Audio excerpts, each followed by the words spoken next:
inaasahang mas magiging handa ang pamahalaan at ang mamamayan sa pagdating ng kalamidad sa bansa.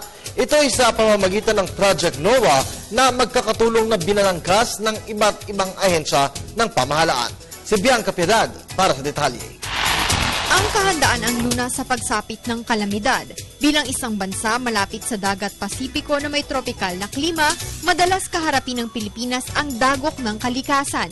Pero dahil batid na ito ng maraming Pilipino, puspusan ang pagbuo ng mga programa kung paano maiiwasan kung hindi man malalabanan ang pagkawala ng maraming buhay at kabuhayan tuwing may sasapit na bagyo, lindol hanggang sa pagputok ng bulkan.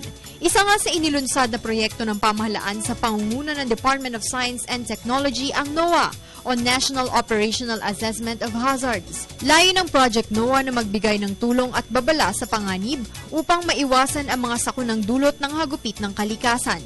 Tungkulin naman ng lokal na pamahalaan, sub-government units at iba pang warning agencies na ipakalat ang mga impormasyon sa kanika nilang nasasakupan. Mayroon din namang opisyal na website at mobile applications ang Project NOAA para ma-access ito ng sinuman.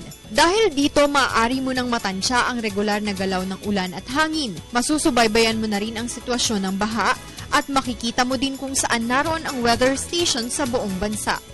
Makakaasa ang lahat sa mga impormasyon na ibibigay ng Project NOAA. Dahil bukod sa pinagsama-samang pagsisikap ng Philippine Atmospheric, Geophysical and Astronomical Services Administration o PAGASA at Philippine Institute of Volcanology and Seismology of PHIVOLCS at iba pang ahensya ng gobyerno, gumagamit din ang proyekto ng Advanced Technology and Science, maging state-of-the-art at pamamaraan para buuin ang high-resolution hazard maps na makakatulong sa inyo. Para sa Telebisyon ng Bayan, Bianca Piedad.